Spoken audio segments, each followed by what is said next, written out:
There is breaking news now on Fox News Channel. The polls are now closed in the state of Indiana, and Fox News can now project there has been a turnover in that state. This is the seat formerly held by the Democrat Evan Bayh, and now Fox News projects Dan Coates, the Republican in this race, will be the next senator from the state of Indiana. Again, the polls have just closed and only about 4% in, but we're confident with this poll with our Fox News decision team.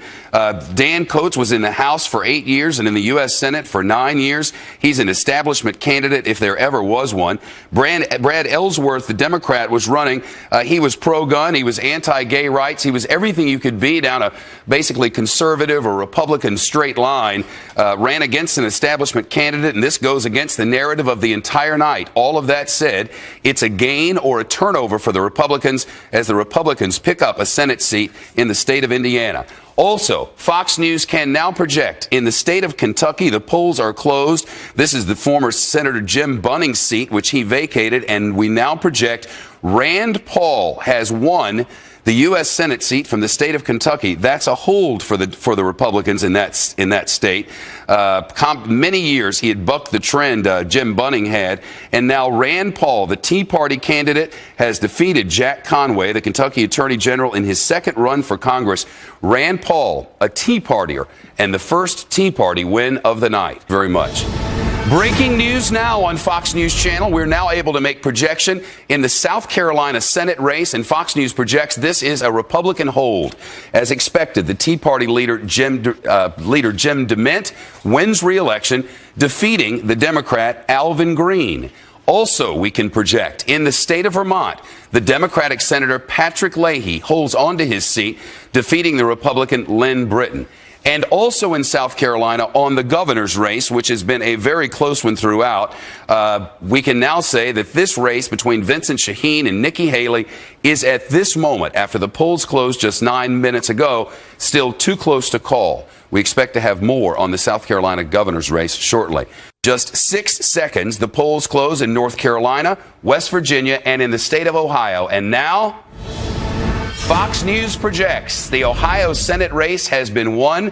Former Bush official Rob Portman with a decisive victory, according to Fox News decision team, over the Democrat Lee Fisher. The current Senator, George Voinovich, who is a Republican, is retiring. So, in the state of Ohio, a hold for the Republicans. As expected, Rob Portman, a former U.S. representative from the U.S. House from 1993 to 2005, widely favored to win, voted against health care, and had a lot of money to spend here, and did. Rob Portman, the new senator, Fox News projects, from the state of Ohio. There's also an important governor's race underway in Ohio. Too close to call now. The Republican John Kasich, former congressman, former Fox News contributor as well, battling the current governor, the Democrat Ted Strickland. This has been a very close and contentious race, and here in the early going, just 54 seconds after the polls have closed, it's too close to call. I mentioned that there were 3 early decisions. Indiana 2, Indiana 8, Indiana 9. Those are all Democratic seats currently held by the Democrats. Republicans were hoping to pick up. We haven't called any of the races, but at this point, Republicans are leading with about a quarter of the vote in, 25% of precincts having reported in by more than 10 points, double-digit leads in all of those. Joe Donnelly, you can see, he's an incumbent against Jackie Walorski. Walorski is leading there. Wow, boy. Very early. And that is, incidentally, probably the toughest seat for Republicans to gain. If we can look at Indiana 8, do we have that one? There's yeah, there you can see Larry Bouchon, a thoracic surgeon. He's leading by almost, 55-40. And then Indiana 9. And that's a seat. Barron Hill is the incumbent. Todd Young is the challenger, and he's leading 54-41. Again, we haven't called any of those races.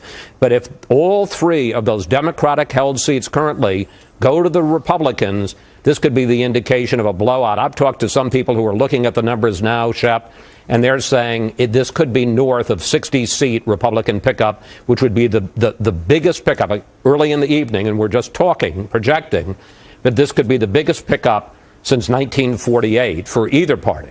One thing we'll be watching, especially on the Senate side, is what happens in the state of Nevada. And we're going to talk about that in just a few minutes. But one thing we do know is, in the early going, it appears that the Democrat, the Senate leader, Harry Reid, has done very well in the early going. Now, polls aren't even closed there yet, but that's from the early projections, and we'll find out through the night. That could be important.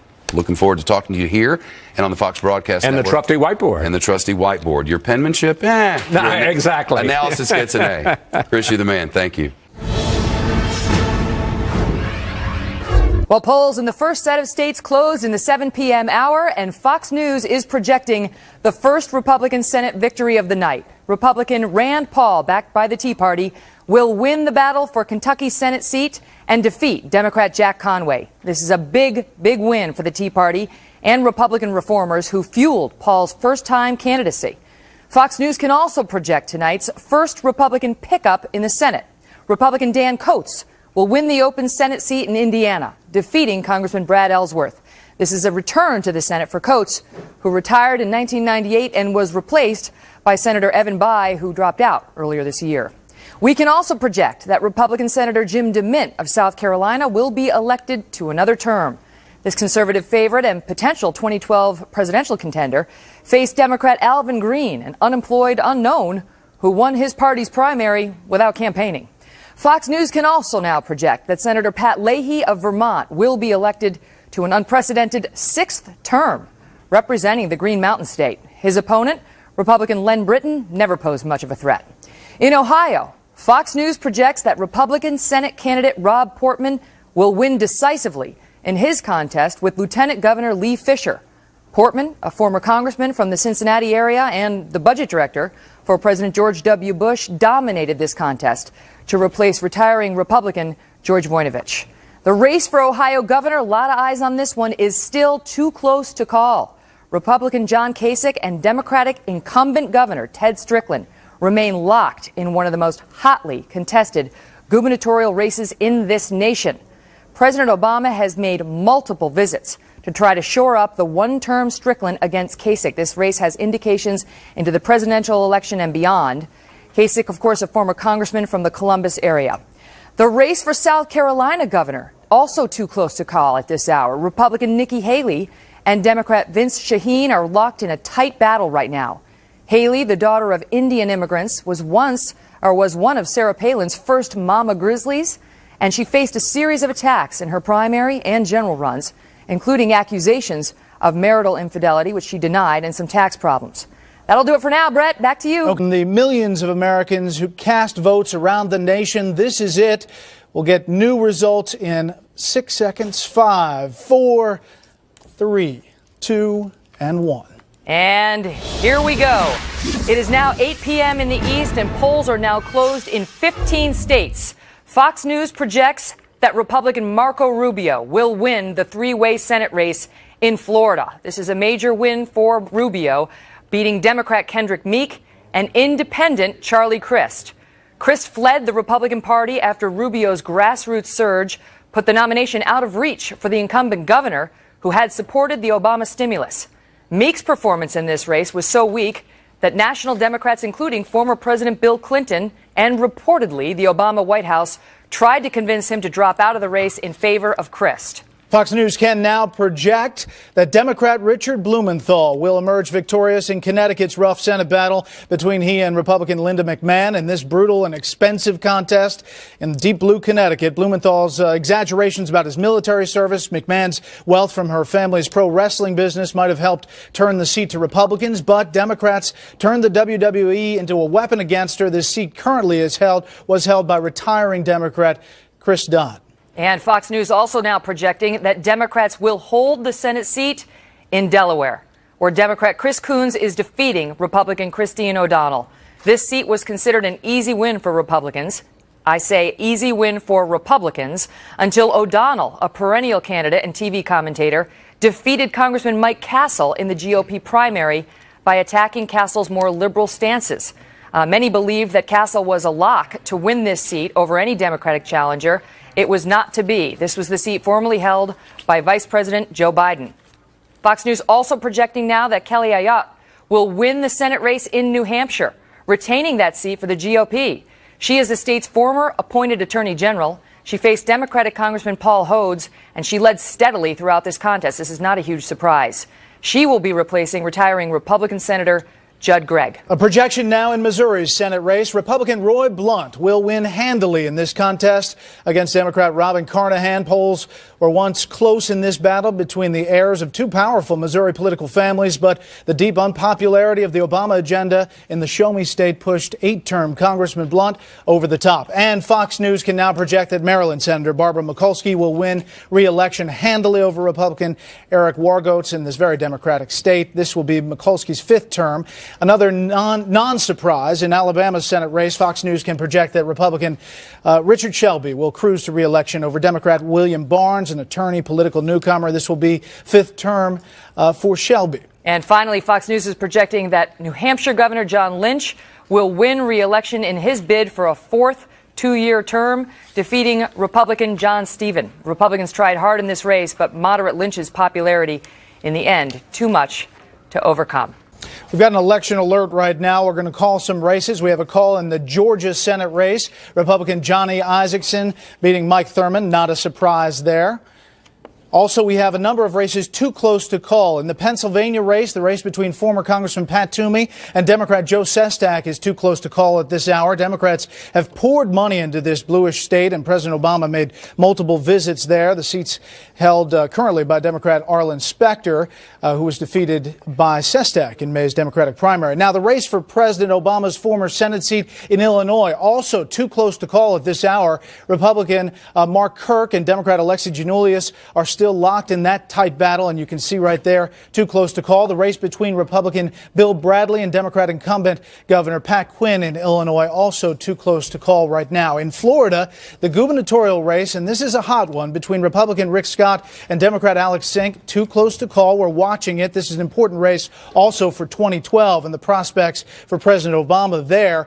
The race for Pennsylvania governor between Republican Tom Corbett and Democrat Dan Honorado, also too close to call at this hour. Welcome back to America's election headquarters. That's a live look. Fox News World headquarters in New York City. We have 2 House races to call for you right now. First, in Delaware, the 1st District, John Carney, the Democrat. This is a win over Glenn Earhart. This is a flip of this race. In Florida 24, we have the Republican Sandra Adams. This also is a win over Suzanne Cosmas. Now, this was a race people were focused on down there in Florida. Suzanne Cosmas, moderate Democrat. This is a flip for the Republicans, a pickup. Also, in the Indiana 8th race, this is a flip. Larry Bucshon taking this, the Republican over Democrat Trent Van Haften. This is Brad Ellsworth's old seat. He's running for Senate, of course. This is the House tracker. As you take a look at it, 37 Republicans pick up right now. You see the 2. The flip in the 2, that's the yellow number right there. A flip of 1 on the Democratic side, just so you know what you're looking at. They're trying to get to 218 in the middle. That's majority in the House. Now we have the Senate seat in North Carolina. That goes to Richard Burr. Fox News can project, and that is not a surprise with this Senate race for incumbent Richard Burr, the Republican. Welcome back, everyone, to America's election headquarters. I'm Megyn Kelly. And I'm Brett Baer. It is 8:30 now in the East, and the polls are now closed in Arkansas. And Fox News can now project the 2nd Republican pickup of the evening. Senator Blanche Lincoln will be defeated in her bid for a 3rd term from Arkansas. The winner, Congressman John Bozeman, has led consistently in this conservative state. Lincoln's vote for President Obama's national health insurance law is considered by many to have been her downfall in this race. In the race for Arkansas governor, Democrat Mike Huckabee is now projected to win Mike Beebe is now projected to win re-election here. His opponent, Jim Keat, a businessman and former state lawmaker, could not overcome the popularity of the conservative Democrat, Beebe. Okay, now we're going to make a governor's call. Fox News can project in the state of Tennessee. Republican Bill Haslam has won this race against Democrat Mike McWhorter. This race had been leaning the Republicans' way all along. Not a surprise, and you can see 71%. It's a big win for Haslam in Tennessee. And now we have a major result coming in out of the 5th District in Virginia. Fox News is now projecting that Tom Perriello has lost. The Democrat Tom Perriello has lost to his Republican challenger, Robert Hurt. Tom Perriello is the incumbent. He's a one-term congressman. He won by just 700 votes 2 years ago, and this name may sound familiar to you because he was in the national news just this week. Why? Because he was the one House member that President Obama campaigned for. He paid a specific special visit to Virginia on Friday. Why did he do that? Because Perriello has voted for President Obama down the line. Even though he's from a moderate district, he voted for health care. He voted for the stimulus. He voted for cap and trade. All right, Bill, stand by because you're going to hear these races that we're about to call. Mr. Bill O'Reilly, thank you. We've got a couple of big races that are just coming in. First of all, the Senate race in West Virginia. Fox News is now projecting that the West Virginia Democratic Governor Joe Manchin has prevailed in that race over his Republican challenger, John Racy. Manchin is the governor. He wanted to be the senator, and Fox News is projecting that he will be. This is a big deal. This is a very big deal, and this has been they've been neck and neck. Racy had a lead a couple of weeks ago. Manchin had been dominating, and he has a 70% approval rating in the state of West Virginia, but Barack Obama has an approval rating in the state of West Virginia of around 29%.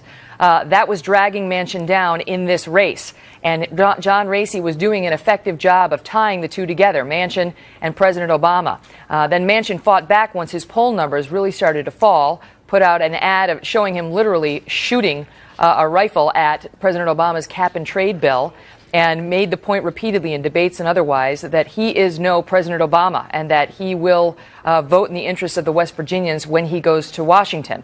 Apparently that message resonated with those who were leaning Racy, because Fox News is now projecting that this race will not go over to the GOP column tonight. And this means a lot, because this means that the race to get to 10 seats in the Senate, as you take a look at the Senate tracker there, the balance of power, for Republicans to get 10, to take over the majority, to get to that 51 number, it just got really, really hard. With the loss of Connecticut, now West Virginia, they essentially have to run the table, and that seems highly unlikely. There you see the gain, +2. They need to get to +10 to get the majority, and this is a big deal. I do want to do this next House race since we have Bill O'Reilly here. The House is going to have a flip in Florida District 8 to Daniel Webster beating Alan Grayson.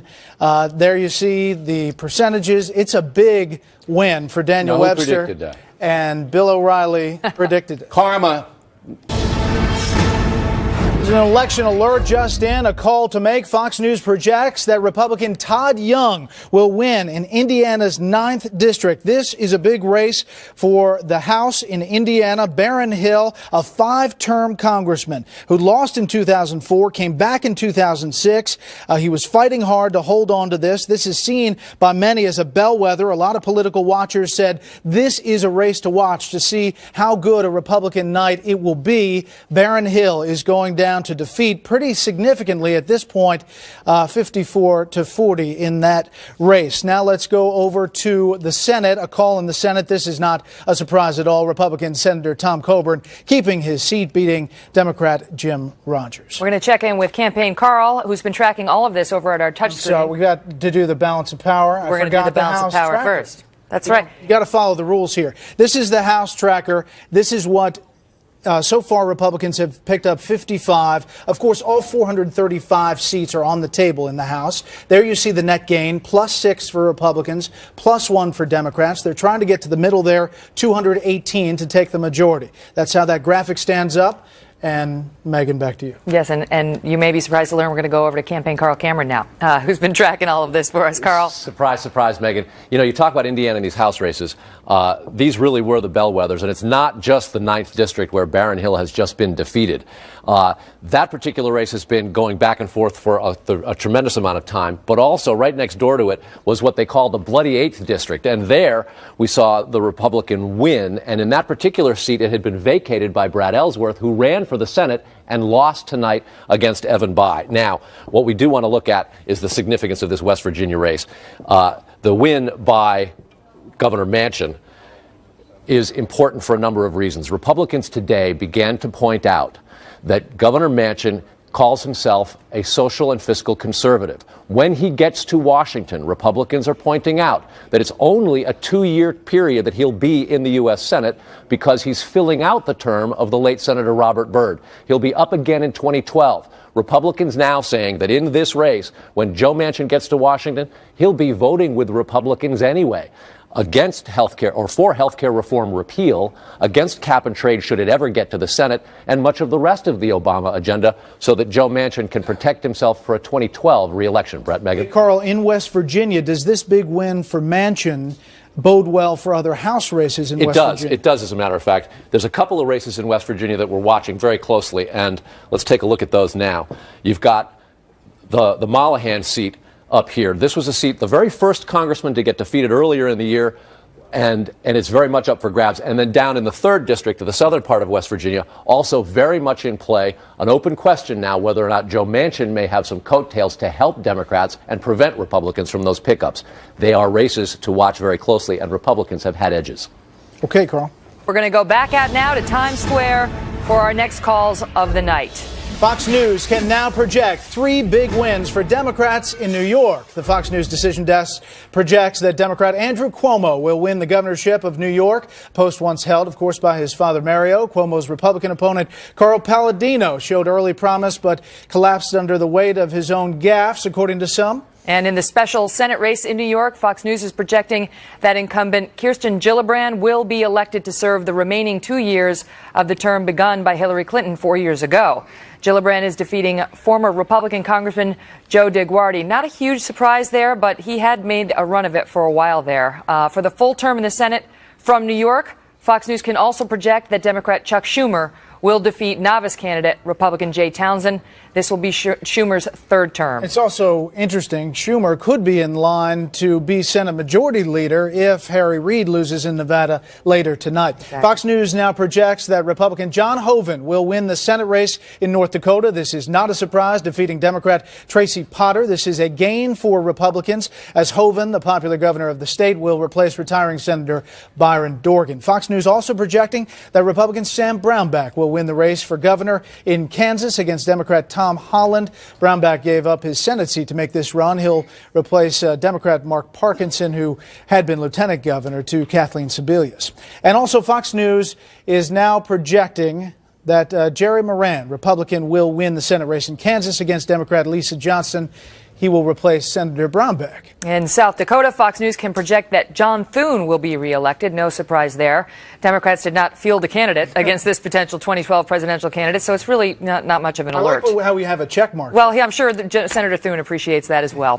Fox News also projecting that Republican Rick Snyder, a former computer executive and first-time candidate, will win the governorship of recession-ravaged Michigan. He will defeat Democrat Virg Bernero, the mayor of Lansing, and one of the prime advocates of the auto bailout. Now, this is a big race for Michigan. Remember that Snyder ran on a campaign saying he was one tough nerd, a businessman who could turn Michigan around, and you can see that Michiganders believed him in big numbers. They love the nerds. Yeah, they do. Over in Texas, Governor Rick Perry will survive a tough challenge from Democrat Bill White, the mayor of Houston. Perry, the former lieutenant governor, has been governor since George W. Bush stepped down from the post to become president.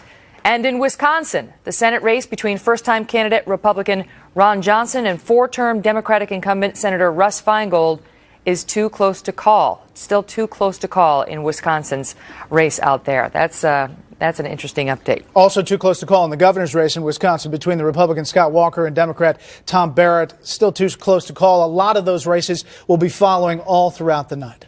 Indeed. Rand Paul in Kentucky, as we have a major America's election headquarters alert. Fox News is now projecting that Republicans will win control of the U.S. House of Representatives with a net gain of about 60 seats. Obviously, still continuing. The voting is continuing. But based on the numbers we're seeing so far on the East Coast with what we've called and the projections and the modeling, the Republicans will take control of the U.S. House of Representatives with probably a net gain of 60 seats. The balance of power is projected to be in the range of 239 seats for the Republicans, 196 seats for the Democrats. Before we get to the end of the night, there you see the House tracker where it stands now, but we are now projecting, based on modeling, that the U.S. House of Representatives will be Republican, and it will be Speaker to be John Boehner.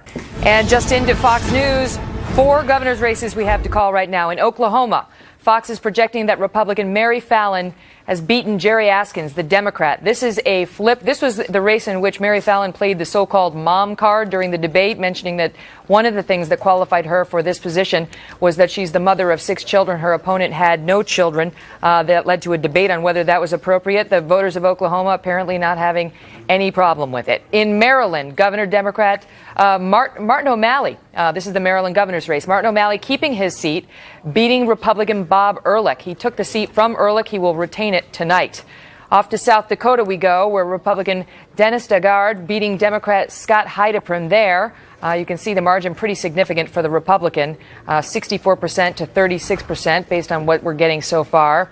In Alabama, Fox News projecting that the Republicans will take control of the governor's house. There you see it. Robert Bentley, the Republican, prevailing over Democrat Ron Sparks. And again, so far it looks like it's a considerable margin. And now to the House in Virginia, a flip in the congressional district, the 2nd district. Scott Rigel, auto dealer, beating incumbent Glenn Nye. Nye tried to distance himself from the Obama administration, but it is a Republican gain now in the House for this race. And we are seeing, of course, we just made the projection that Republicans will, according to Fox News, take control of the House of Representatives. This is one of the reasons, because some of those moderate Democrats basically were not able to hold in districts that John McCain won in 2008. And Fox News can now make a couple more House calls for you. And we begin with this one. Out of Massachusetts' 4th District, Fox News is projecting that Barney Frank, the incumbent, has prevailed over his challenger, Sean Bilat. Barney Frank hasn't faced a serious challenge for this seat since 1982. Sean Bilat gave him a run for his money. This guy's an Iraq War veteran who went to Wharton and has spent his life post-grad and post-service in the military working for a company that designs ways to fight IEDs for our soldiers on the ground. He gave Barney Frank a run for his money, but alas, it was not to be for Sean Bilat. Barney Frank winning his 16th term in Congress. Moving down to Florida, Fox News is now projecting that Democrat Alan Boyd has lost, that the Republican Steve Sutherland has won in this race. Alan Boyd, the Democrat, has been in Congress since 1996. In this race, the key issue was health care. It is a bill that Boyd voted against in November, but then he flipped his vote and voted for it when it was brought back to the House floor this spring. So he flipped on the vote.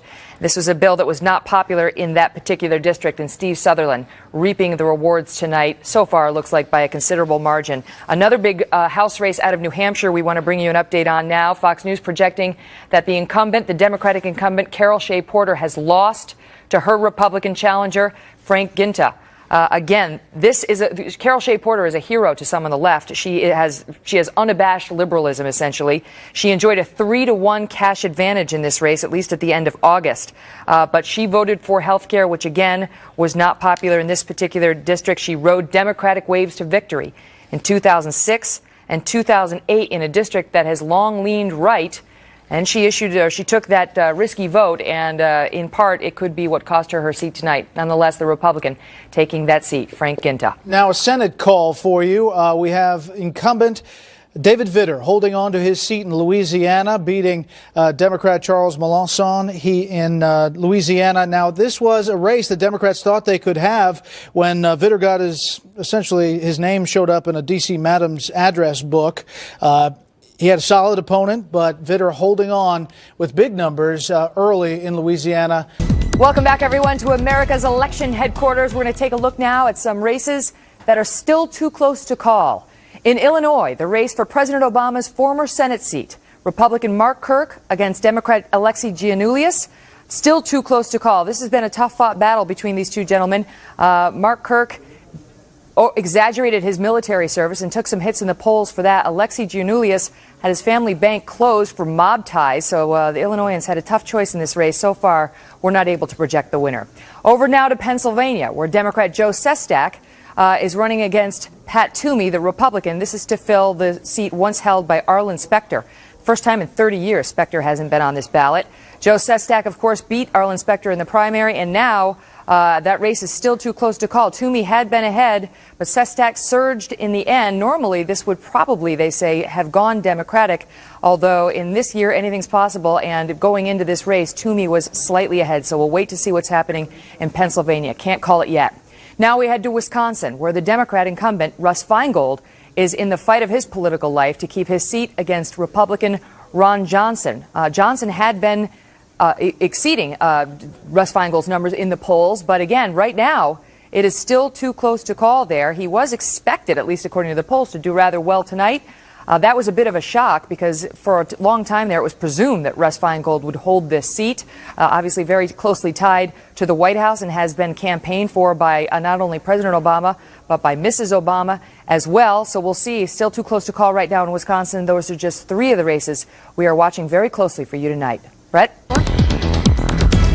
Okay, a Fox News alert. Now we have a couple of calls. Tennessee 8, the House district, goes to the Republican, Stephen Fincher. There you see with 59% over Roy Herron, the Democrat. That is a Republican gain. Now to Texas 17. This is a big race.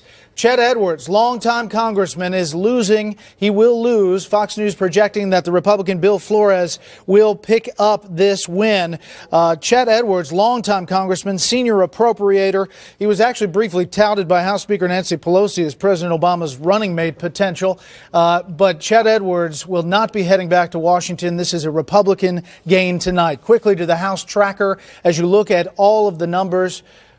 Let's go to the governor's race. We'll get to the House tracker in a second, but just no surprise here in the Nebraska's governor's race. Dave Heineman, the incumbent, will hold on. He was trailing, leading by about 40 points in the polls.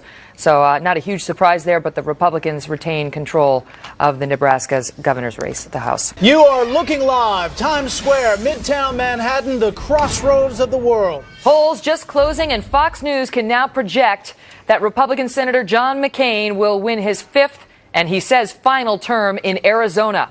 McCain, 74 years old, survived a grueling primary challenge, but will cruise to victory tonight over attorney Rodney Glassman. Another longtime Republican, Senator Chuck Grassley of Iowa, also projected to win tonight. Not a surprise. Democrats once touted the chances of former State Attorney General Roxanne Conlon, but this one no contest. Grassley cruising to victory. Also in Iowa, Republican Terry Branstad is heading back to the governor's mansion. Fox News now projects that incumbent Democrat Chet Culver will be defeated in the Hawkeye state. Also, Fox News making a projection in Pennsylvania. Projecting that governor's race will be won by Tom Corbett. This is a pickup for the Republicans. Corbett prevailing over the Democrat Dan Honorato. Now, this is an interesting race and a big one. This is a big win for the Republicans. It was expected. They had opened up a gain in recent weeks. However, the interesting thing is whether this will translate to that Senate race, which is too close to call. This is, of course, the Sestak-Toomey race. And these are the three governor's races we've really been watching are Pennsylvania, Florida, and Ohio, none of which we've been able to call, except for this is the first one out of those three. That's right. Another flip for you. Republicans picking up the Wyoming governor's race. I'm sorry, let's go to Massachusetts first. This is Deval Patrick, another big win for the Democrats tonight, holding off the challenge from Charlie Baker. Deval Patrick, obviously a friend of President Obama's. This is a stiff challenge in that race in Massachusetts, but we're able to call it early now for the Democrats. And you mentioned the Wyoming governor's race. Matt Mead, the Republican there, Fox News now projecting that he has won over the Democrat Leslie Peterson. This is not a huge surprise. He was polling over her by about 30 points, so not a huge surprise there. But Republicans have only managed to win 3 governor's races here in the last 40 years. So a victory for Matt Mead tonight in Wyoming. Are being counted. All right, Greta, thanks so much. And Fox News has an election alert for you now. We can now project that Larry Kissel has won in the North Carolina Congressional District 8. Larry Kissel, the incumbent, has won. He was a top target. This is a politically competitive district. It has hemorrhaged thousands of textile and manufacturing jobs, but Larry Kissel, the Democratic incumbent, holding on tonight. Want to head over to Pennsylvania 3, where we have a significant call to make. There, the Republican challenger, Mike Kelly, prevailing over Kathy Dahlkemper. Kathy Dahlkemper is one of the ones in the House who had initially who had held out on health care. She was one of the pro-life Democrats who wound up supporting President Obama's health care reform law, despite a loophole that might subsidize abortions, according to the critics. She rode a Democratic surge to win her first her first congressional election back in 2008. She only did so by 2 points, so she was very much in jeopardy, and we are projecting that the Republican has won that race tonight. Staying in Pennsylvania 11, another turnover here. The Republican, Lou Barletta, will win over Paul Kanjorski, the incumbent. Kanjorski is serving his 13th term in Congress. He has been there for 26 years. This is a substantially Democratic district. But Kanjorski defended the 2008 bank and business bailouts and the economic stimulus package, and the Republican, Barletta, has prevailed there tonight. That is a big win there. That's a big one. And now you can see the House balance of power as we are showing it now. The Republicans with 129, the Democrats with 74, and the Republicans need another 89, Democrats with 144 as we watch the ticker. The net gain, again, for the Democrats so far, just 1. For the Republicans, 15. That puts it in some perspective for you as they race towards the middle at 218. And of course, Fox News is already projecting that Republicans will take control in the House. Now to a governor's race we are calling in Wisconsin for the Republicans. Scott Walker over Democrat Tom Barrett. This is a race flip. This race had been close at times. It was believed that Scott Walker could pull this out. As you see, we're calling it early, so there is a big gain here now for Republicans in the governor's race in Wisconsin. Live from America's election headquarters, a couple of calls for you. The Fox Decision Desk now can project that in Colorado, John Hickenlooper, the Denver mayor, will win that race. This was an interesting race. The Republican Dan Mays getting 9%. But the big issue here is Tom Tancredo. He was a third party under the American Constitution Party. He's not listed on this graphic. However, it was close for some time, but Hickenlooper will pick it up there. In the House, Georgia 8th District, Republican Austin Scott beating incumbent Democrat Jim Marshall. This is also a big race because a moderate Jim Marshall going down. It's a Republican gain. We have another screen to show you. You'll be seeing throughout the night going forward. Excuse me. The district vote tracker, as votes are recorded and reported in all congressional districts for the candidates running for the House. The vote tracker will display the colors related to those votes. As you can see there, darker blue indicates Democratic candidate has a 5% margin or greater. Lighter blue is for a margin of 3 to 5%. Dark red indicates the Republican candidate has a 5% margin or greater. Lighter red, the margin, as you can guess, 3 to 5%. The purple indicates a margin of less than 3% between the candidates. We take this, I know. Follow along at home. They told me there'd be no math. We take this snapshot every 30 seconds. Are we trying to confuse them? To show the voting trends. These are different things. That was helpful, wasn't it? It's like my time. Let's put that back up there. That was a helpful tool. Let's take another look at that thing. No? Can we just tell them what the net gains are? It's big picture. It's big picture. Oh, it's a big picture, all right. All right.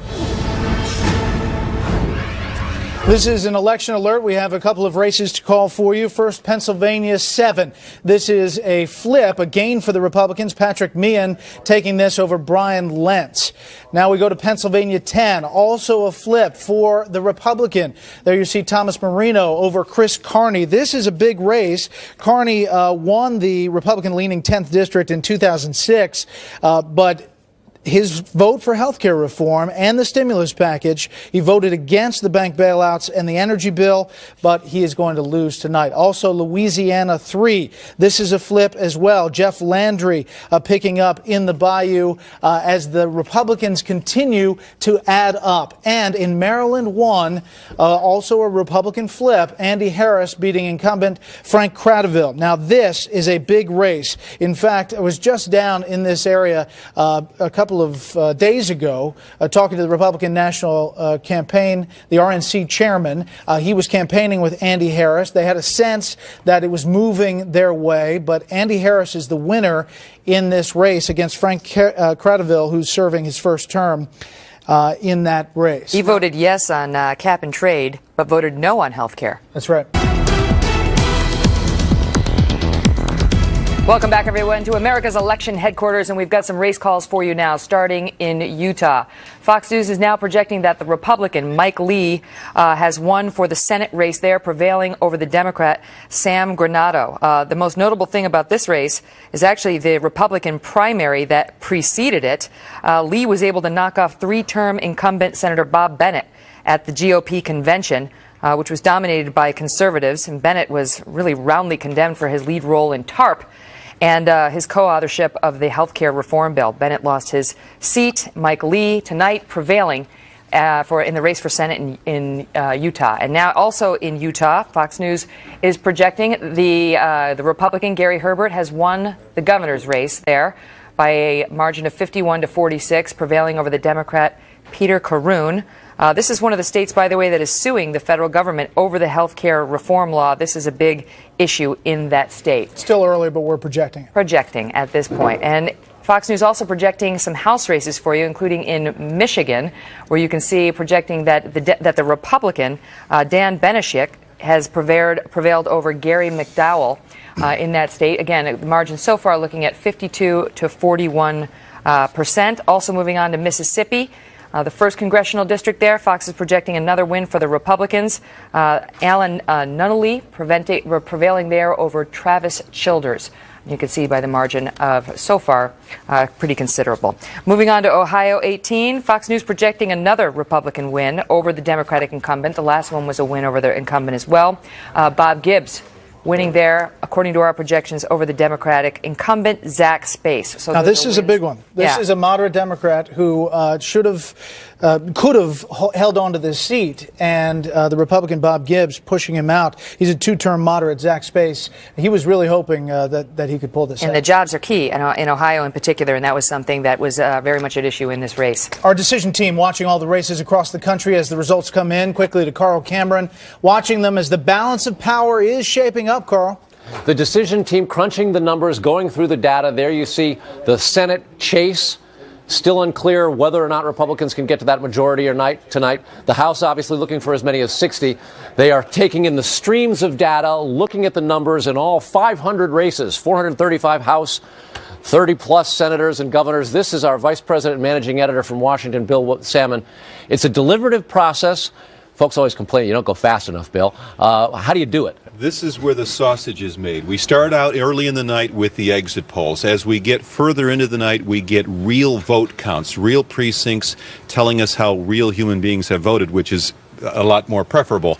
At that point, that we start funneling this through very sophisticated computer models, and then against all of that, we have some very smart people with a lot of institutional knowledge who keep us on the straight and narrow. We have a conversation.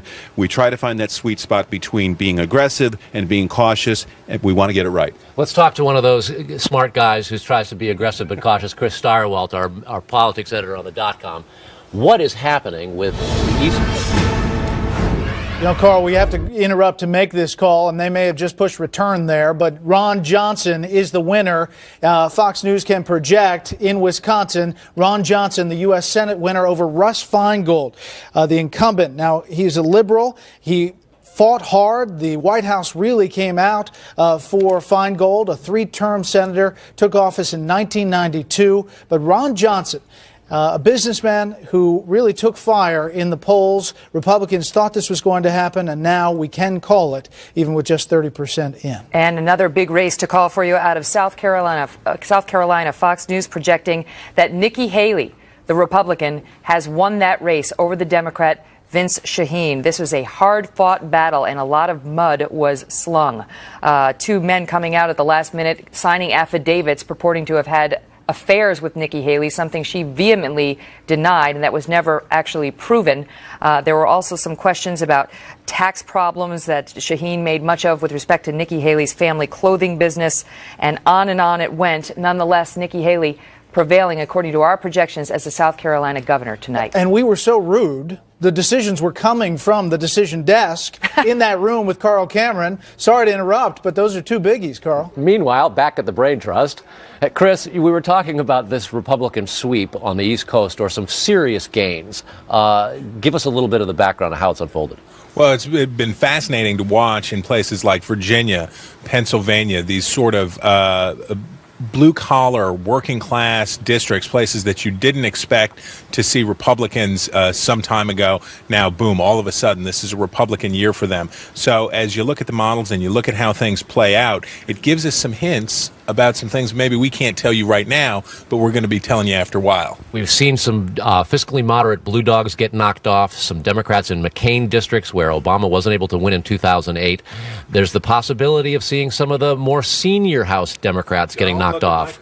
No. But we can't tell you if it's that big, these are the types of things we can start looking for, though, isn't it? Keep your eyes peeled. That's all we can tell you. I'm not reading his cards, folks. I'm just saying. We'll send it back to you, Brett, Megan. What a tease. Well, why not? Try to read them. I'm going back there. Right? This is a big election alert in the House. We are calling now South Carolina's 5th District a win for Mick Mulvaney against John Spratt. John Spratt is a 28-year congressional veteran. He is the chairman of the House Budget Committee. The DCC threw a lot of money at this race to try to save Spratt. Federal budget and spending were a big issue here, and it put the budget chairman in the crosshairs. This is the first major chairman to go down tonight, and this is a big call that shows just how powerful this wave, this Republican wave. We've predicted the House to the Republicans already, but this race was a big one. Now, another big race that we were watching, we can call the North Dakota race for Rick Berg, the Republican, over Earl Pomeroy. Another big race we're watching because Pomeroy ran away from the Obama administration very hard. In fact, one of his ads, he sided with President Bush in one of his commercials. But Earl Pomeroy losing this battle in North Dakota. And in Illinois 11, also going for the Republican, Adam Kinzinger against Debbie Halverson. She's a first-term congresswoman, served as a majority leader in the Illinois Senate with Barack Obama, actually. But this is a pickup, also a gain for Republicans. In California's Senate race, Fox News now projects that Democratic Senator Barbara Boxer will hold on to win another term, her 4th. A Republican opponent, of course, businesswoman Carly Fiorina, had been close, but the state's strong Democratic leanings have saved Boxer. We can call that race at this hour. Also in California, another big race. Fox News is projecting that Democrat Jerry Brown will return to the governor's mansion. Brown will defeat tech CEO Meg Whitman in their hugely expensive and often ugly contest. Brown was governor of California from 1975 to 1983. Meg Whitman is the former CEO of eBay. This race got ugly toward the end with allegations coming out from Gloria Allred's client, Nikki Diaz, who claimed that she was an illegal alien who had been working for Meg Whitman and didn't get the help she wanted from Whitman to become legal or pursue a path to citizenship. That hurt Whitman in the polls, and the race really never recovered for her. Jerry Brown winning as California's next Democratic governor. Meg Whitman spending more than $150 million of her own money on that race. That's a big number. In Idaho, Fox News can project, not a surprise, Republican Senator Mike Crapo will go back for a 3rd term in the Senate. He faced nominal challenge from Democrat Tom Sullivan. Also another not a surprise, Fox News projecting that Republican Governor Butch Otter will be reelected. Democrat Keith Allred, little challenge there, as you can see the early call. Let's look at the balance of power right now in the Senate. As we take a look at the Senate tracker, you can look at all of the numbers. Let's see, we're still in Times Square there. Yeah, we could also just look at the Idaho governor's that's a nice race, building, which is fascinating. We have some race calls now. Fox News can project that the governor's race in Connecticut will go to the Democrat, Dan Malloy. This was a hard-fought battle in Connecticut. Chief political correspondent Carl Cameron actually moderated this debate that got very feisty. There was a chance that Tom Foley could pull it out. As you see these numbers here, it's early, but the projection we can make is that the Democrat, Dan Malloy, will in fact win. Next, we go to Oregon, where this is not a surprise. Ron Wyden will keep his seat in the Oregon Senate. Now to some House races. races. In Illinois, 14. Randy Holgren will take this. This is a flip, defeating Bill Foster. This is a pickup for the Republicans. Now to Kansas, 3. Kevin Yoder, the Republican, will win this race. This, again, a conservative district. Yoder, this is a hold. Then we go to, Pennsylvania 8. Mike Fitzpatrick. This is an interesting race. Democrats had hoped that Patrick Murphy would be able to hold on to this seat. He's a two-term incumbent, a lawyer and a Iraq veteran.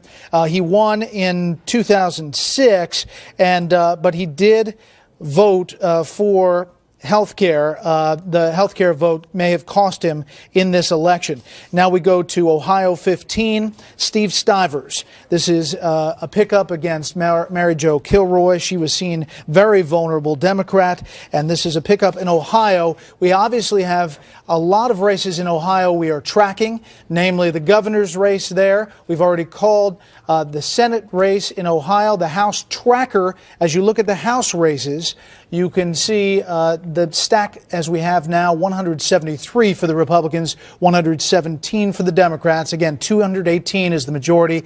And you'll see the yellow numbers pop up. Those are the net gains.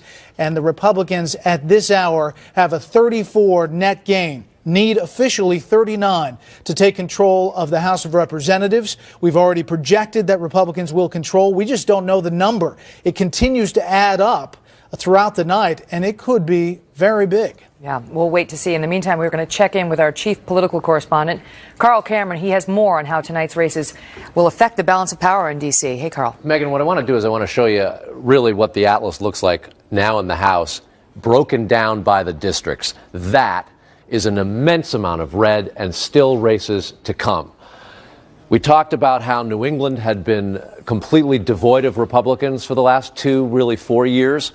You now have New Hampshire, at least 1, possibly 2, and questions about what may or may not happen in Connecticut. Along the eastern seaboard, as you go down here now, major changes in Pennsylvania. And when we look at the heartland, Ohio, West Virginia, Indiana, all of them now increasingly red. The Old South, where Republicans had always had a stronghold, increasingly red. And as you move now into the Rocky West and the far West, it has been an area where Democrats had been hoping to turn things purple and blue in recent years. It is the battleground, and now you can begin to see that wave that started on the Atlantic coast several hours ago is beginning to move itself across the heartland of the country out west. Whether or not that projected 60-seat level could actually go above that for the Republicans, still very much an open question. But tonight, in Washington, the Republican leadership is looking at John Boehner as the Speaker of the House, as Eric Cantor as the Majority Leader. The top 3 seats, we're told, will not see opposition as they seek re-election as the new House majority. Those types of discussions not yet underway in the U.S. Senate on the Republican side. You are watching America's Election Headquarters. Stay with us.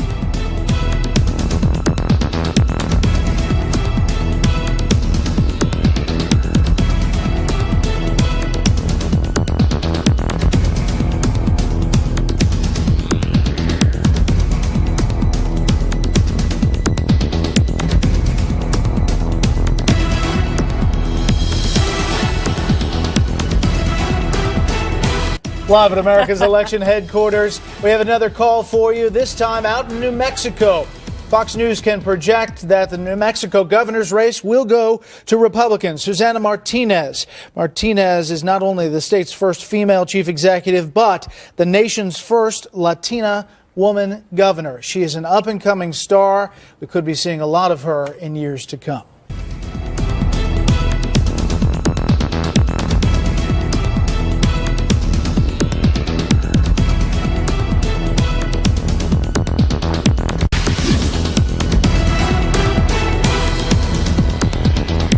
A big call now, Ohio governor. Fox News can project that John Kasich will be the governor of Ohio, beating Democrat Ted Strickland. It's hard to overestimate the importance of this win. When you look at 2012, the president visited Ohio. President Obama visited Ohio 12 times. Vice President Biden visited 7 times. And they tried to rally the base for Ted Strickland. But Fox News can now project that John Kasich, former congressman, former Fox News contributor, will win in the state of Ohio, and that is a huge, huge development. We'll talk about that more in a minute. Also in Pennsylvania, we are still watching this race very closely, the Senate race. It looks like Pat Toomey is picking up some votes there, 51 to 49%. We're still saying it's too close to call. Republicans in Washington are already calling him Senator-elect Toomey. We're not calling this race yet. Too close to call, but you can see 99% of the vote in Nevada. Also, another race too close to call at this hour. Of course, the Senate Majority Leader, Harry Reid, trying to hold off a challenge from Republican Sharon Angle. This is a race that may go a while.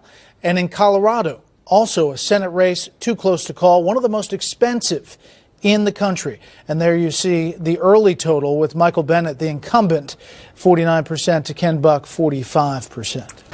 Fox News election alert for you now. It is now midnight on the East Coast as voters across America make their voices heard. And Fox News can now project that Democratic incumbent Senator Daniel Inouye, the 86-year-old chairman of the Senate Appropriations Committee, will defeat Republican Sam Canvaso in Hawaii. There you can see the results. And just to update you, we just got the call on a very important race out of Ohio.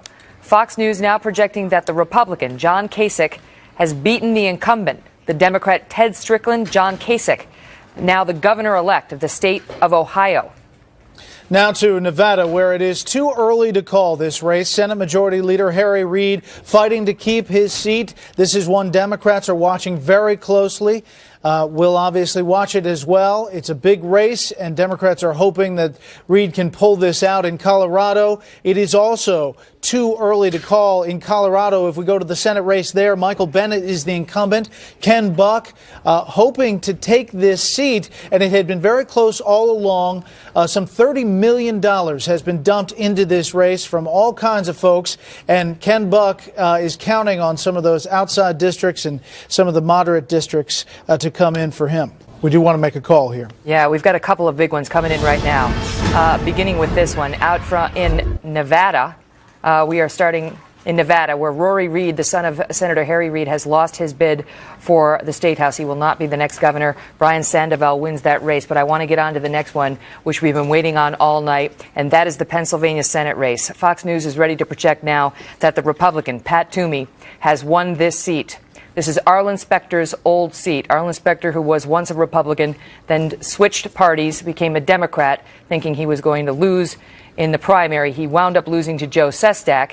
Joe Sestak running a very competitive race against Pat Toomey. And now the Republicans picked this seat back up in Pennsylvania, another seat that the president did not want Joe Sestak to lose, but it looks like it has gone that way tonight. This thing has been very tight. Joe Sestak managed to close the gap as of late. Normally, Sestak would probably win a race like this. Toomey's economic conservatism is not that great a match for this economically populous state, but Sestak has portrayed him as cozy with Wall Street and so on, yet the message not resonating with Pennsylvania voters in a year like this. Big call right now. Fox News now projects that Mark Kirk, the Republican, will win the Senate race in Illinois. That is a gain for Republicans. In addition to that, Mark Kirk, this is the president's old Senate seat. This is the Senate seat he left to run to accept the presidency. This win now means that Kirk will be installed immediately. You remember that Roland Burris used to hold this seat as a placeholder. He is not in the seat anymore. Mark Kirk will be installed immediately, and that could have an effect on the lame duck session of Congress, where you have a number of different items that potentially could be brought up. Mark Kirk is the winner in Illinois. Fox News alert, and this is a big one, folks. We are ready to make a call now in the state of Nevada, where Fox News is projecting that the incumbent, Harry Reid, will retain his position, that he has defeated his Republican and Tea Party-backed challenger, Sharon Angle. And there you can see the results as we have them so far, with 51% and 44%. This is a major, major victory for Harry Reid. And you could argue for President Obama. Sharon Angle was one of the faces, if not the face, of the Tea Party. And this was a hard-fought contest. The early results had suggested that the votes were coming in fast and furiously for Harry Reid in the early voting, and that he had done a good job motivating the voters to get out and vote early for him. We were waiting to see what today's results brought, and Fox News is now projecting that it has brought good news for the Senate Majority Leader, who at this point, it looks like he will retain not just his job in the Senate, but his role as the Majority Leader. That's this is an amazing ability by the Senate Majority Leader to keep this seat. He just squeaked by. He has a history of winning in close races, the turnout machine in Nevada. He always touted it coming into Election Day. This is a scenario where he was very vulnerable. Nevada has an unemployment rate of 14.4%. Of course, Sharon Angle, the Tea Party candidate, she was elected in the primary. Some people said it was the wrong choice back then because they thought some establishment candidate could beat Reid more directly. But Sharon Angle put up a fight throughout this race. The negative ads in this race were unbelievable. Yeah. Harry Reid, the Senate Majority Leader, heading back, and he is still going to be Senate Majority Leader. Yeah. We also want to make a call right now in the House, a big call. And this is for Missouri 4. Ike Skelton, longtime Democrat, the chairman of the House Armed Services Committee, has lost to Vicky Hartzler. And there you see, that is a Republican pickup.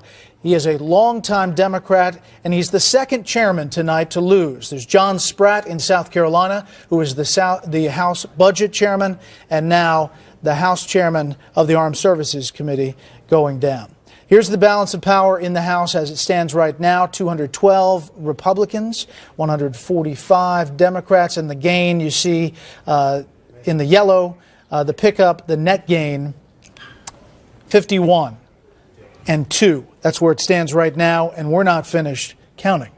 Yeah, indeed. And we're going to check in with our panel in just 1 second on this breaking news. But first, we want to touch base with our chief political correspondent, Carl Cameron, who's got more on a big win for Harry Reid in Nevada. It is. It's a very big win for Harry Reid in Nevada, and a huge win for Democrats in general to protect their Senate Majority Leader. The risk here was that Harry Reid would become the first Majority Leader in the last half century to get defeated. Tom Daschle, the Democrat, was defeated when he was the Minority Leader. This is a race wherein there's going to be a lot of Monday morning quarterbacking regarding the Tea Party, as Brett was talking about. Sharon Angle defeated the Republican Party chairman Sue Loudon for the nomination. She also defeated the very popular son of the famed basketball coach from UNLV, Jerry Darkanian. And that created all of this angst over whether or not Sharon Angle was best suited to go up against Harry Reid. Throughout this day, Democratic operatives have been saying our turnout operations are being undervalued, underemphasized. This is an example of it. Now, the other thing is, you just talked about a very important turnover in Missouri. This bears repeating. I spent a couple of days out in Missouri, and I went out to this district. Ike Skelton did not campaign particularly aggressively. He's an elderly guy, of course, a ranking senior chairman in the House of Representatives, soon to be former, and Vicky Hartzler campaigned like crazy. There was an awful lot of skepticism about whether somebody as senior and as influential as Ike Skelton could get knocked off. This is an indication of the wave, some would even say repudiation, of the Obama agenda in the House. It has cost some blue dog, fiscally moderate Democrats their seats. It's cost some other Democrats their seats, particularly in districts where John McCain won. Now it's beginning to cut down chairmen like wood in the forest of the 2010 election. Hey, quickly, Carl, just want to update you now. Fox News is officially projecting that Republicans have gained control of the House, and that means they've reached officially, according to our projections, the magic number of 218. Where it will go beyond that, the night will tell us. But earlier, our decision team was projecting they thought it would be about a net gain of around 60 seats. Yeah, so now we are reporting that they have 218 seats, and that is the majority taking control officially. There you see the House tracker, and the gain needed was the 39 seats. That's where they are now. We don't know where exactly they'll go.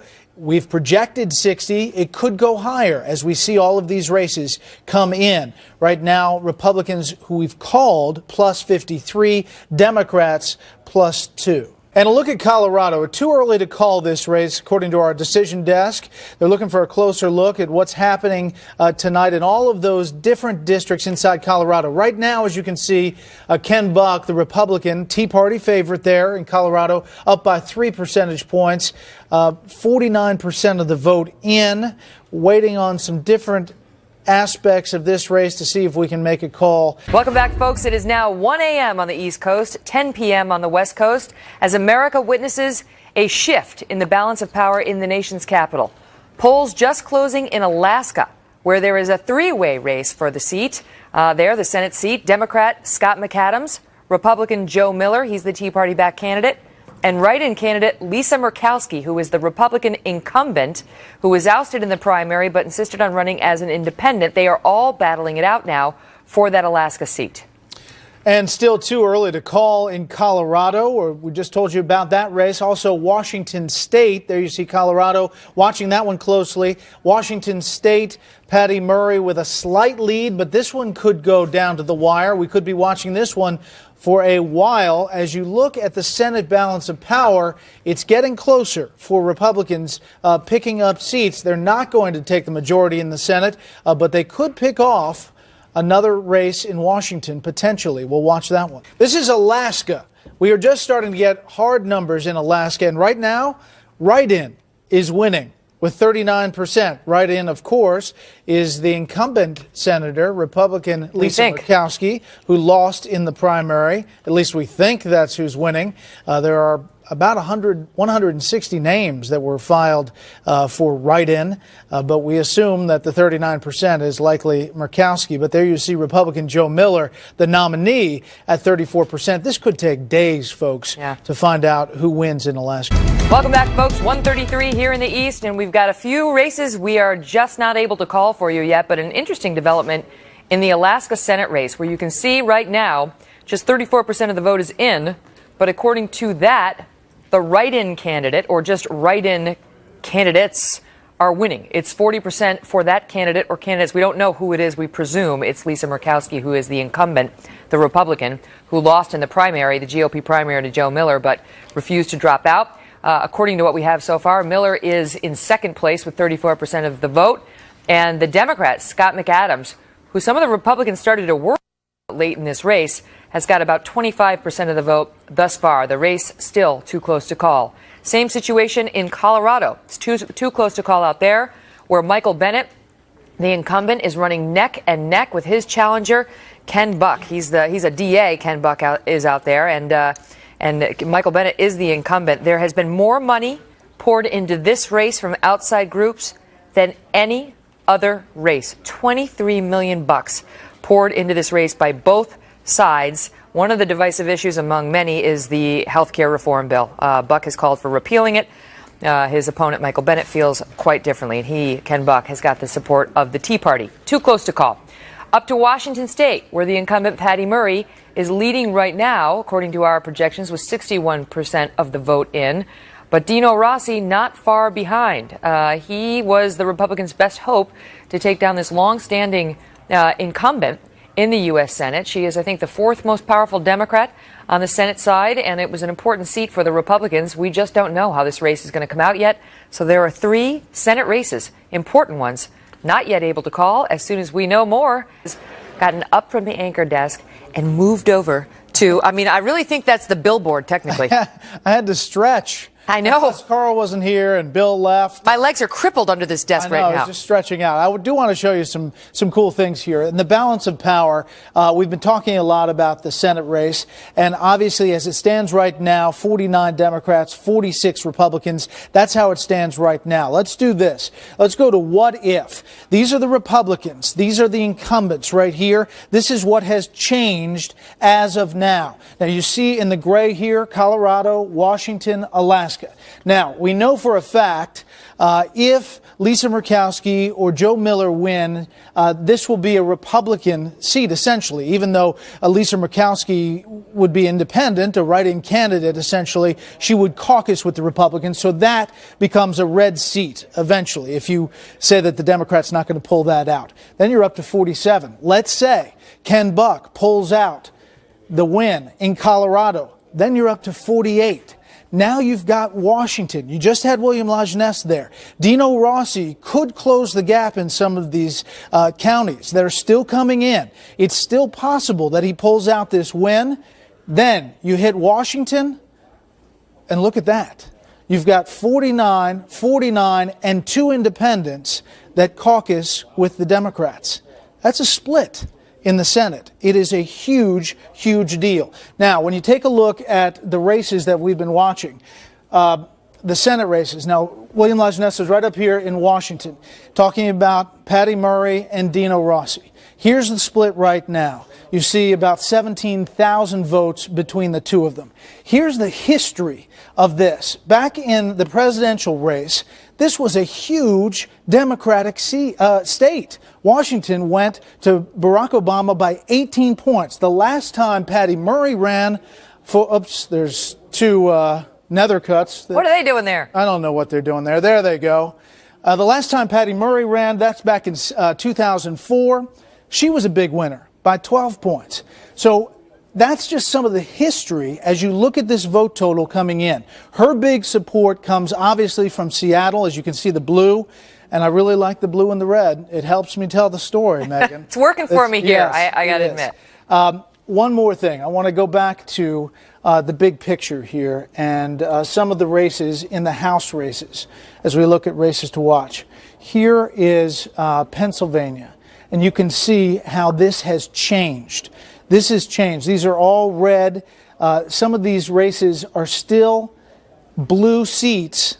You can see Jason Oldmeyer picking up this district in District 4. But the perspective about the Northeast and throughout this country is changing because of what happened in the House races. We still have yet to see how the Senate races come out, but it could be a very close U.S. Senate split, Republican and Democrat.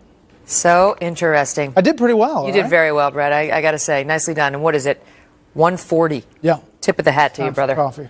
And it is the top of the hour. We want to bring you some headlines. The balance of power in the House is switching to the Republicans. House Republican leader John Boehner saying tonight that this power shift sends a message to Democrats to change course. In the Senate, the Republicans have narrowed the gap a bit. Democrats still holding the majority of seats there, including Senate Majority Leader Harry Reid, the projected winner in the race in Nevada, against Tea Party-backed Sharon Angle. And take a look at this, a picture of President Obama calling House Republican leader John Boehner. The president made the call at midnight to congratulate him. A GOP aide says they had a brief conversation. The two talked about working together to focus on creating jobs and cutting spending. Greg. All right, Jamie, we're here at the wall to take a look, first of all, at the balance of power in both the House of Representatives as well as the Senate. Now, over in the House, you can see red for the Republicans, blue for the Democrats, and those are some of the remaining seats yet to be called. Here on the Senate side, let's take a closer look at this. Here you see the majority, 51, 49 Democrats so far, 46 Republicans. Want to take a look at some of the races to watch. And here they are, the ones that are in red. We've been watching closely there. The blues are the Democrats. Let's go back now and take a look at the big map. Let's begin, first of all, with the Senate races. The Democrats managed to hold on to 4 very important ones, notably in West Virginia. Governor Joe Manchin was running for the United States Senate, 53% of the vote against the Republican John Racey. Let's head back to the map and take a look at one other very important race. West Virginia, they also managed to hang on to Delaware. We can pick up Delaware. And it wasn't even close. Christine O'Donnell, the Tea Party-backed candidate. Chris Coons, 57% of the vote. Let's take a look at some of the states that Republicans managed to hang on in the United States Senate. In fact, they made 6 gains. Colorado has yet to be called. Nevada, of course, went to Harry Reid. He hung on to his seat. But notably in Pennsylvania, Joe Sestak was the Democratic candidate, and he lost very narrowly to Pat Toomey.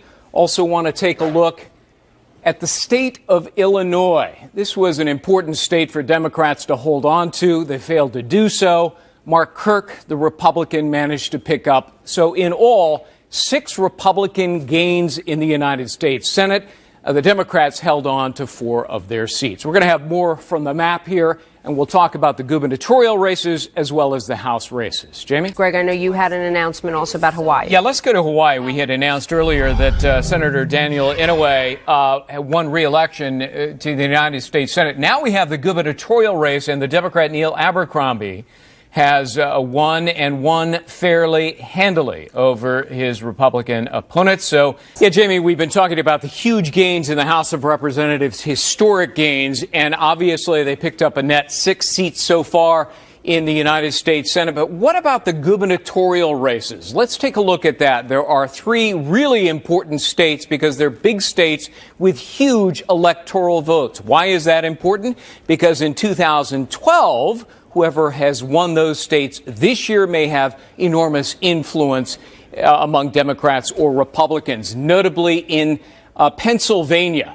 The gubernatorial race there wasn't even close. Corbett, the Republican, beat Dan Honorado, the Democrat. Let's take a look at another state, the neighboring state of Ohio. John Kasich won narrowly over the incumbent governor, Ted Strickland. That's an important state, large electoral votes. It was important 2 years ago. And finally, let's take a look at the state of Michigan. Verge Bernero lost substantially by 20 points to the Republican Snyder. And so those 3 states, Jamie, will play an important role coming up in just 2 years from now. About a race in Nevada that we have been following in the House of Representatives. Nevada District 3 goes to the GOP. Joe Heck was the challenger. He takes out the Democrat Representative Dina Titus. So that is a pickup yet again for the Republican Party in the House of Representatives. Back to our panel. And remember, this is a mail-in ballot only state. That means people could vote up until 8 o'clock tonight, and in one case, they could vote at the airport until midnight. So ballots will continue to come in over the rest of the week and possibly into next week. In the House of Representatives for Republicans, we haven't seen something like this since the mid-1940s. It could be, before all is said and done, 60-plus seat gain, net gain for Republicans. So what happened to Democrats? Well, let's just show you one race, one House race. Here's the map of the U.S. House of Representatives. All of the yellow are the races to watch. Let's just pick Pennsylvania. And in particular, let's pick district number 11, which is the Scranton, Wilkes-Barre, Hazleton, most of the Poconos. Paul Kanjorski, the Democrat, has held that particular seat since 1985. He has been a fixture on Capitol Hill. In fact, dating back to 15 years of age, he was a House page, believe it or not, and a very powerful man, committee chairman on the Hill. He was challenged by Lou Barletta, and it wasn't even close. And this happened to a lot of entrenched Democrats all over the nation. The flip side of that is in some of the most liberal districts, such as Nancy Pelosi out in California, the San Francisco Bay Area, and Barney Frank in Massachusetts, the most liberal-leaning districts, there was little difficulty for elected Democrats today. And what about the governor's race tonight in Florida? Well, take a look. It still hasn't been called. As soon as we learn more and bring you more information, look how close it is. You'll get it right here on Fox. Another changing of the guard coming in Missouri. 30-year House veteran Democrat Ike Skelton, the chairman of the House Armed Services Committee, turning over his seat to Republican Vicky Hartzler. Well, they do, but right now we're at about 88% reporting. We're 10,000 plus votes up, and we've been trending positive all night long. Interesting. Let's go to Colorado, where the Senate race there, too close to call. You have Ken Buck versus Michael Bennet. Michael Bennet, the Democrat, Ken Buck, the Republican, both at 47% right now. Too close. Jim Oberstar, he had been representing that district in Minnesota for 18 terms, as you can see and right chairman there. of the Transportation Committee, a powerful position. Powerful. Chet Edwards, one of the lieutenants to Nancy Pelosi in Texas, well respected. Rick Boucher, who from the 9th District of Virginia, who helped write the cap and trade bill, is bounced by a state delegate, Morgan Griffith. This is coal country, and it's part of the Appalachia problem that Obama has. Blends Lincoln laws.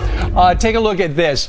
And now with something like 99% of the votes totaled, the writing candidate has 81,000. Now, what they got to figure out is whether or not it is Lisa Murkowski's name as the writing candidate, and that's going to take a little while. I mean, you could write in Elvis. I mean, you could write in anything you wanted. We suffered, and we stayed focused on the message. We stayed focused on the issues that are very pertinent to the people here in South Florida and Congressional District 22. Let's take a look at Arizona real quick, and then I'll let you comment on that. Jan Brewer, who sort of made her mark with her whole new immigration law there, won big time over her opponent there. What do you make of that?